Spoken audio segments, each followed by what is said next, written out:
नमस्कार, आप देख रहे हैं न्यूज़ वन इंडिया। मैं हूं आपके साथ दीपिका ओझा। चलिए आपको सीधा देहरादून लिए चलते हैं, जहां पर इस वक्त सीएम पुष्कर सिंह धामी माला राज्य लक्ष्मी शाह के समर्थन में जनसभा कर रहे हैं। क्या कुछ कह रहे हैं, आइए सुनवाते हैं। उठाती हैं लगातार। दिल्ली में भी मैंने देखा, अनेक मंत्रालयों में हम किसी बात के लिए जाते थे, हम कोई सिफारिश करते हैं राज्य सरकार की तरफ से, कोई पत्र भेजते हैं, उससे पहले आप वहां होके आ जाया करते हैं। आपको पता होता था कि हेली सेवा कौन सी चलने वाली है, देहरादून के एयरपोर्ट का कितना काम हो गया, कितना काम आगे बढ़ने वाला है, और ऐसे अनेक काम यहाँ पर आपने आगे बढ़ाया है। भाइयों बहनों, हम लोग चक्राता जो हमारी विधानसभा है, जौनसार भावर का क्षेत्र है, इस पूरे क्षेत्र के लिए इसके विकास के लिए प्रतिबद्ध है। अभी मधु चौहान जी ने बहुत सारी बातें यहाँ से बताई हैं, अब मैं क्योंकि उसमें बहुत विस्तार में नहीं जाऊंगा। उससे पहले रामचरण नौटियाल जी ने भी बहुत बातें बताई हैं।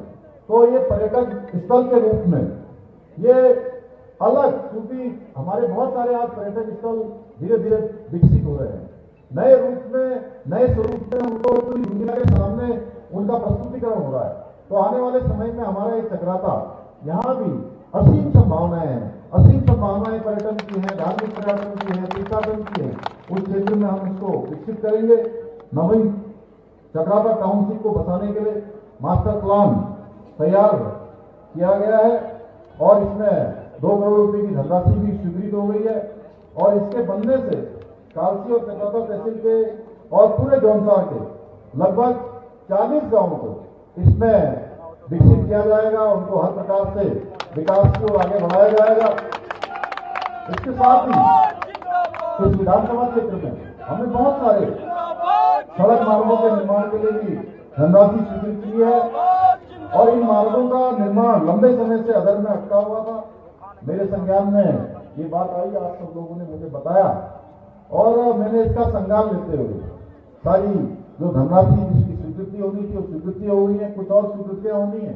मैं आप सबको भरोसा दिलाता हूँ कि जो भी स्वीकृतियां चक्राता को विकास की ओर आगे ले जाने के लिए होंगी, उन सब में 1 मिनट का भी समय नहीं लगाया जाएगा, उन सबको निकट भविष्य में स्वीकृति प्रदान की जाएगी।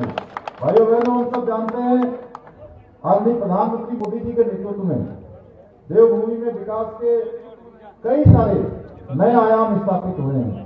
इसलिए देवभूमि की जनता ने उत्तराखंड राज्य गठन के बाद पहली बार इस बार 2022 के आम चुनाव में पहली बार एक परिपाटी बदलने का काम किया। आप सबको पता होगा, हर बार चुनाव होता था, हर चुनाव में अगर भाजपा की सरकार है तो अगले चुनाव में कांग्रेस की सरकार हो जाया करती थी, और कांग्रेस की सरकार थी तो उसको यहाँ की जनता बदल देती थी। लेकिन ये पहला ऐसा अवसर आया 2022 का, हमारे प्रधानमंत्री आदरणीय मोदी जी के नेतृत्व में उत्तराखंड की जनता ने एक परिपाटी बदल दी। एक यहाँ पर चलने वाला जो मिथक था उसको तोड़ दिया, मिथक को समाप्त कर दिया और एक नया इतिहास बना दिया। दूसरी बार लगातार भारतीय जनता पार्टी को सेवा करने का अवसर प्रदान किया। भाइयों बहनों, मुझे पूरा विश्वास है जिंदाबाद जिंदाबाद जिंदाबाद जिंदाबाद।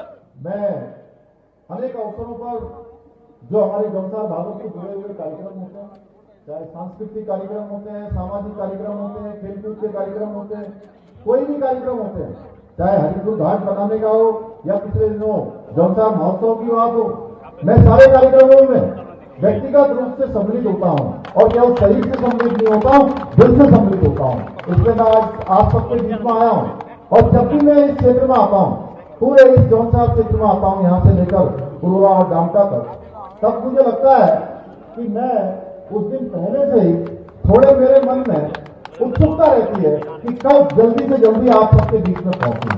तो आज भी मेरे जिंदाबाद जिंदाबाद जिंदाबाद जिंदाबाद जिंदाबाद जिंदाबाद। इस बार मैं बहुत उत्सुक हूँ, उत्सुक आप भी हैं और पूरा देश उत्सुक है, पूरा उत्तराखंड उत्सुक है। 19 तारीख को उत्तराखंड का पहले चरण में मतदान हो रहा है। भाइयों बहनों, आज मैं जौनसार आके आप सबसे केवल एक अपील करना चाहता हूँ कि हमको इस बार चक्राता विधानसभा से इतने मतों से प्रधानमंत्री मोदी जी को बनाने के लिए माला लक्ष्मी शाह जी को जिताना है कि हम कह पाए कि हमारे कलकत्ता के लोगों ने अब विकास के साथ अपने कदम आगे बढ़ा दिए हैं, विकास के साथ आगे बढ़ रहे हैं। एक भी वोट यहां से बाहर नहीं आना चाहिए, क्योंकि मोदी जी के बनने के बाद जिस प्रकार से चौतरफा विकास हुआ है 2014 के बाद, वो किसी से छुपा हुआ नहीं है। आज भारत दुनिया की 5वीं सबसे बड़ी अर्थव्यवस्था बन गया है।